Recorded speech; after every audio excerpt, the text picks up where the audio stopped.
With the release of Update 13.2 earlier this week, we saw another round of changes applied to everyone's favorite underwater class, submarines. The goals of this round of changes were to address some of the more major issues between submarines and surface ships, the way they interact, the way we find submarines, and of course, shotgunning. So what we're going to do in today's video is, now after the update has been live for a few days, we're going to take a look and see, well, have they made it worse again with the changes this go round, or have the changes actually, well, done something to try and address the issues here? So we're going to talk about it from a surface ship perspective and then from the submarine perspective, as I have played a bit of the update, well, playing both surface ships and submarines. So let's go ahead and get on into it. If you do find this video informational or entertaining, please make sure to drop a like, leave a comment, and subscribe while you're down there. Helps out on the YouTube side of things. So, from the surface ship side, one of the biggest changes to subs is that now with the pinging effect, you get more of an indication on what direction the submarine is going in. In previous versions of the game, all we got was a little ping icon that appeared above the submarine, and you could see the ping itself traveling through the water. And that would give a general idea of like where the submarine was, but it gave you almost no clue as to what direction the submarine was going in, unless the submarine player sat there and just pinged back to back to back to back to back. In that case, yeah, you could get an idea of what direction the submarine's going in, but of course, most good sub players, they'd ping once or twice, and that's about it. And again, you still had no idea really what direction they were heading. So with this update, the ping now, and you'll see it in the background footage, it now sits on your screen for a little while longer, and in the direction that the submarine is traveling in, you can see it stretched out accordingly, right? So if he's going straight ahead, it'll stretch out ahead. If he's going to the left a little bit, it'll stretch appropriately with the direction of the sub. And that's, in my opinion, very, very good. So now you know what direction the submarine is traveling in, and, of course, where the ping is coming from. So this helps out in, of course, a couple of ways. The biggest one is that you know where he's heading, which means when you're going to drop your ASW on top of that sub, you now know which direction to at least drop your ASW in. You still have to, of course, take into account the speed of the submarine, and the replay in the background right now, I'm dealing with the U4501, so that's a little fast sucker. So it's a little hard to track him down from time to time, because he can, of course, go 40 friggin' knots underwater, but with other submarines that are significantly slower than that underwater, it's a lot easier to get those airstrikes on top of their head. The second thing that this allows you to do is now you can kind of game the torpedoes, because if you know where the torpedoes are originating from, you can then kind of be a little sly about, okay, I know he's there, I know he's traveling that way, which means if he launches torpedoes from there, they gotta somehow get around that island. And if you didn't know that beforehand, then you may sail to the right of the island, to the left of the island, instead of maybe sailing, let's say if the torpedoes were coming from the right side of the island, and you were traveling, past the island, you're past the island on the right side, you might sail into the torpedoes. But now you know, well, if I turn a little bit, because he's actually heading toward the other side of the island, I can turn and maybe get the torps to curve and smack into the island instead of me. So that's the two big things with the improvement to the ping there. I still think it's not on screen for quite long enough.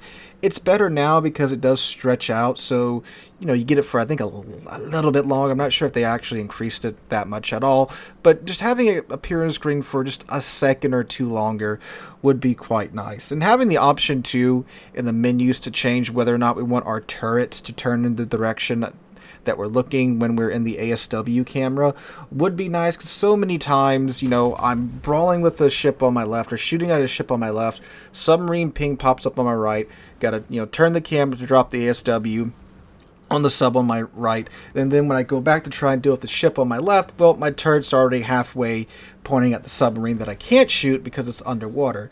And I know in the original testing, in one of the original testing versions of the game for subs, the turrets did stay locked on the side that you were aiming on, right? And then they changed it because people wanted the guns to be able to point at the submarine in case the submarine surface. So I understand that they changed it because of that, but just adding in the option to be able to pick and choose which method of turret fixation or rotation you want would be quite nice. I know you can lock them on bearing using the key, but doing that every time you have to go and deal with a submarine, that's a little much in my opinion. So I like the changes to the ping TLDR. Now, the big change is that shotgunning is essentially impossible now as we once knew it.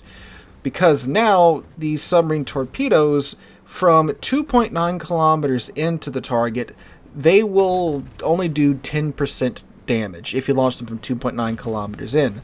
From 2.91 kilometers to 3 kilometers, they will gradually, which I think is really funny because, like, 100 meters in this game is nothing, right? But from 2.9 kilometers to 3 kilometers, the torpedoes will now gradually increase from 10% damage to 100% damage. So that means the submarines can no longer pop up 2 kilometers away from you, blast you into Kingdom Come, and then sail away giggling.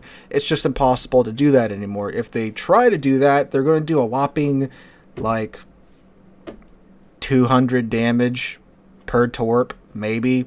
So maybe 1,000 damage. And obviously to a lot of ships in the game, that's not really that much. For the surface ships, that means now if that submarine does try to shotgun you and he's, off with his calculations, guess what you can do? You can charge him now. And he can't do jack about it, which is great, which is how it really should be. So for destroyers now, if you see that sub, rush at him. I'm not saying, go sail in front of the enemy team, but if he's trying to be coy and sly and he's, snuck around behind your lines, you no longer have to worry about rushing him and getting blown out of the water because he literally can't do that. So you can run over to him, drop depth charges on top of his head without having to worry about getting blasted at all. So ships are now a real threat to submarines within that 3 kilometer radius if they get that close. And since submarines are, for the most part, slower than surface ships when they're submerged, I know, again, U4501 goes freaking 40 knots, but the rest of them go like 12, 16, and then the Gator goes like 24, which is a little goofy.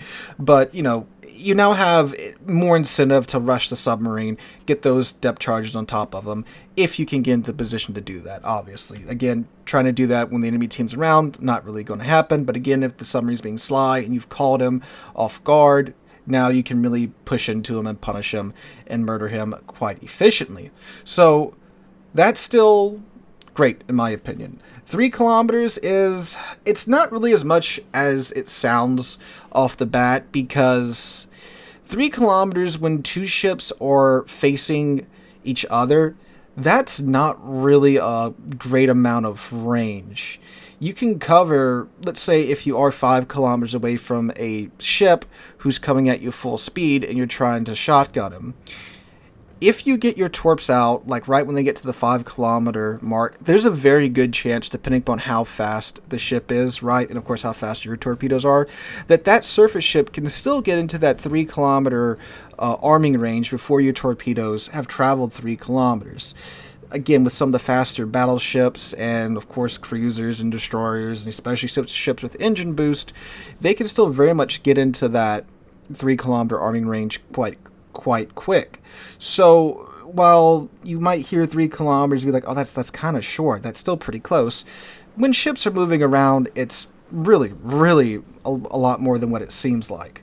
So I think it's a good change, and of course it does make ye old shotgunning nigh impossible.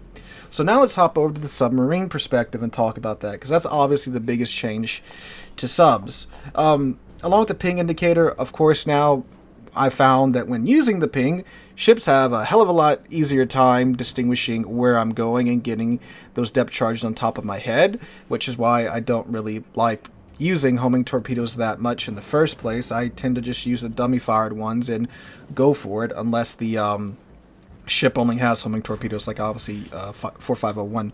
But anyway, with the shotgunning changes, or the arming range change, as I should say, that obviously affects my playstyle of submarines more so than, of course, the ping changes. So what that does now is essentially you have to play these ships really truly like just underwater torpedo boats at this point.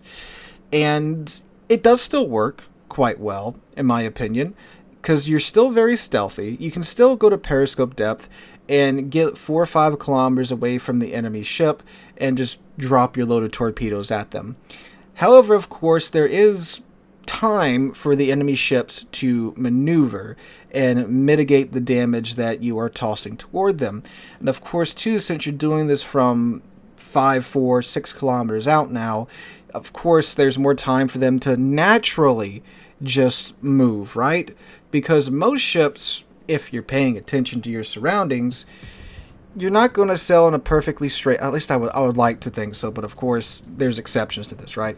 You're not going to naturally sail in a straight line for a very long time, or at least you shouldn't be, right? If you've been playing this game long enough, you know that when you're spotted and there's nothing obviously around you that's spotting you, there's a destroyer somewhere and he's probably got torpedoes out on you as you're thinking about this, right? So you need to maneuver one way or another. And most ships do just shift left or right every now and then because they may be firing a different target. They need to get their guns on target. So they're skewed a little to the left, a little to the right, and that of course throws off your lead dramatically so at range. So when you're trying to play submarines now, it really is just like playing submersible torpedo boats that have less torpedoes, and they're a lot more frail, and they're a lot slower underwater, right, than they are at the surface. So that's still kind of working for me, though. So I'm still able to do a pretty decent amount of damage, and that's, of course, with the other change that submarines had thrust upon them. And now you get a 15% buff to your alternative torpedoes across the board for every sub in the game that has alternative torps. On top of that, too, there's a new module that you can take that gives you an additional 7% buff to your torpedo damage. So now in the Gato, the torpedo alpha is 22,000, which is a little nuts, in my opinion. And of course, we had a video talking about this earlier in the week when it's like, God dang, Wargaming, you nerf them and then you supercharge them at the same time. So you can get a what? It's like on paper, 15 plus 7, that's bad math, that's 22% damage buff. I'm not sure if it exactly stacks like that, but it's still a significant damage buff to the alpha of your torpedoes. And at first, myself and many others were like, what the heck, right? This is a mega buff to submarines. But in the comment section of that video, and of course on other spaces around the Warships community sphere, there was a fair amount of submarine players saying, well, look, you're taking away a whole method of doing damage that many submarines have been designed for, as terrible as that sounds, like the Gato, and now you're saying, okay, you have to sit back out at least 3 kilometers back and essentially just be a torpedo destroyer now that's super stealthy. And I can kind of see the argument there that, yeah, look, you can't shotgun anymore. You got to play it as essentially like the Gato's a gimped gearing with Shimakaze torpedoes now, basically, right?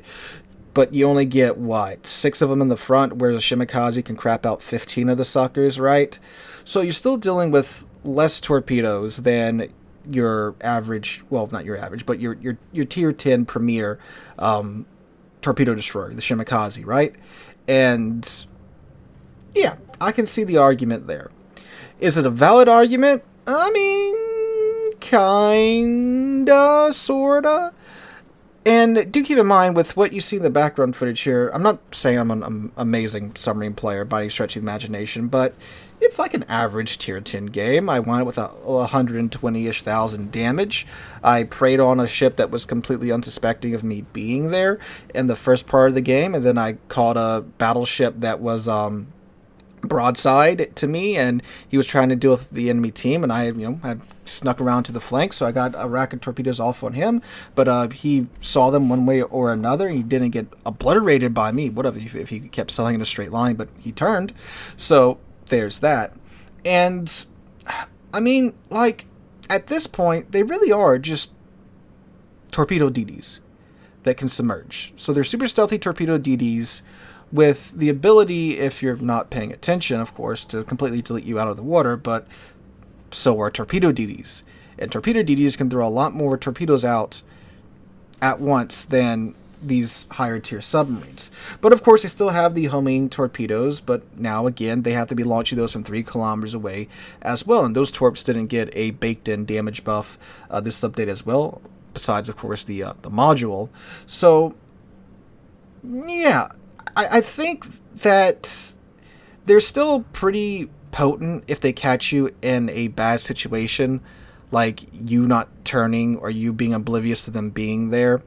And like the Bismarck at the start of this match that I nuked, the guy sailed in a perfectly straight line, W keying toward the enemy team at the start of the match.